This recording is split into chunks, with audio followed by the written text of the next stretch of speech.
Welcome to Donmar TV News Channel. Okay, magandang umaga sa inyong lahat, no? Pag-usapan natin itong balita na itong si Michael V ay inalok na mag-host dito sa Itbulaga. Okay? Ito yung balita natin ngayon. So, ito yung nakalagay sa balita. Si Michael V refuses to accept as new host of Itbulaga. Okay? Nagtumanggi itong si Michael V na mag-host sa Itbulaga. Comedian and novelty singer Michael V refuses to accept the new job offered to him by Tape Incorporated. Ang Tape Incorporated, ito yung with conflict with Tito Vic and Joey. So inoferan itong si Michael V para mag-host, kaya nga tumanggi itong si Michael V. Alamin natin kung anong dahilan dito, no? At itong Tape Incorporated is headed by Romeo Halosos Jr. to become as one of the main hosts of Itbulaga.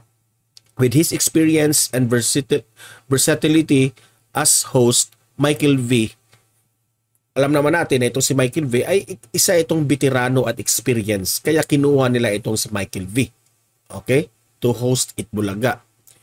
Hindi naman natin ma-question yan dahil talaga namang magaling itong si Michael V, di ba? Tinitira pa nga ito ni Rendon, no? Kamukha ko yan si Michael V. Idol ko yan, kamukha ko yan. Is capable, itong si Michael V raw is capable to execute the job perfectly. According to our source, Michael V has a deep respect to Tito Vic and Tito Soto, Vic Soto, and Joey De Leon, and other co-hosts of the show. So ayan, tumanggi pala ito kasi may respeto ito kay Tito Vic and Joey. Okay? So, as a respect, no,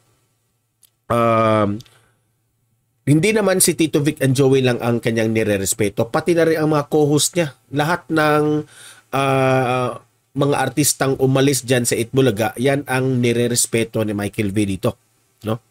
So, he considers TBJ as his mentors and supported their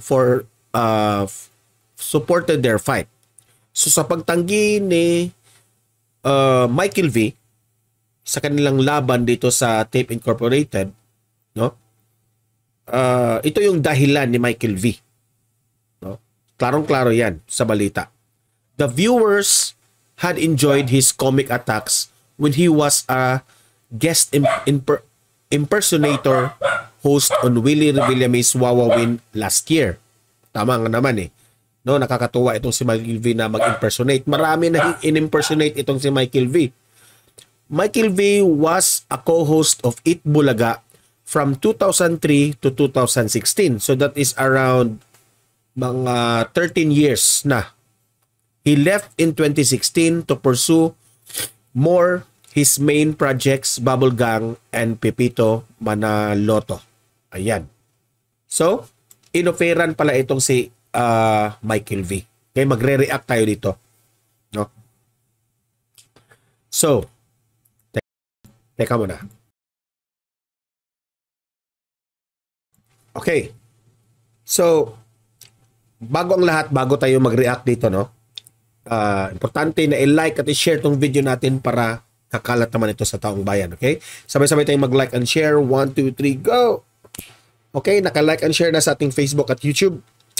And also guys, subscribe, follow Donmar TV sa Facebook at YouTube para lagi kayong updated sa mga balita na kagaya nito, okay? Sabay-sabay tayong mag-follow and subscribe. 1, 2, 3, go! Thank you. So magre-react tayo dito, no? Sa pagtanggi dito ni Michael V, no? Inoferan siya ng Tape Incorporated at bilang mag-host dito sa Itbulaga,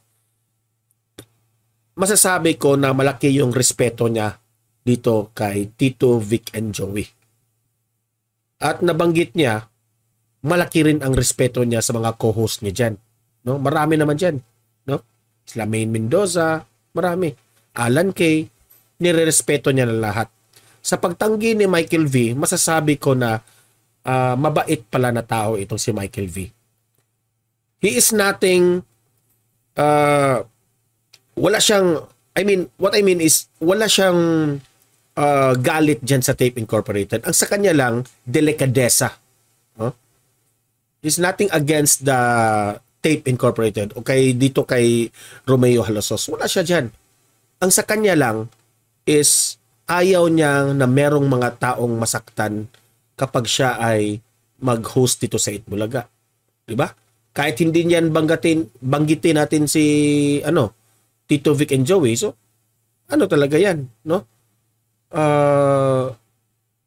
Siguro talagang masisira ang image ni Michael V kapag tatanggapin niya to, no? Kasi yung taong bayan masasabi nila, bakit mo tinanggap yan? Oh, wala ka na bang respeto sa mga veteranong aktor diyan? Oh, nabanggit pa nga niya na mentor, no? So, talagang marunong lumingon sa pinanggalingan itong si Michael V. And kudos to Michael V, saludo ako sa ginagawa mo. Okay? So, alam ko naman na malaking pera yan kapag mag-host itong si Michael V.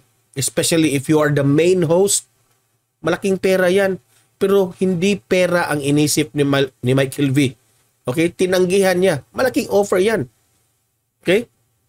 Pero sa aking paningin naman, no, kapag ipatuloy itong Itbulaga, no, na wala na itong si Tito Vic and Joey and the rest of the host, kung ipagpatuloy nila ito without them, para sa akin, hindi ito magtatagumpay. Because ang mukha ng Itbulaga ay si Tito Vic and Joey talaga. Sila yung mukha dito. No?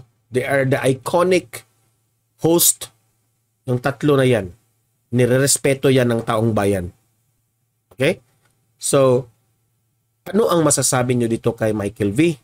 Tama ba na tinanggihan niya itong Tape Incorporated? Tinanggihan niya na mag-host dito sa pinakamalaking noontime show na halos 40 years nang nag-operate dito sa Pilipinas. Marami na tayong nabahagi na ito sa ating sa ating everyday life, itong Itbulaga, no? So mag-comment, mag-react kung ano ang masasabi nyo sa galaw dito sa artista na si Michael V sa pagtanggi sa Itbulaga. Ano ang masasabi nyo dito? Comment, react, pag-usapan natin yan sa comment section. Okay? So guys, help me na i-like at i-share itong video natin sa Facebook at sa YouTube para kakalat ito sa totoong bayan. At subscribe, follow Donmar TV para lagi kayong updated sa mga balita na kagaya nito. Okay? So, hanggang dito lang itong video na ito.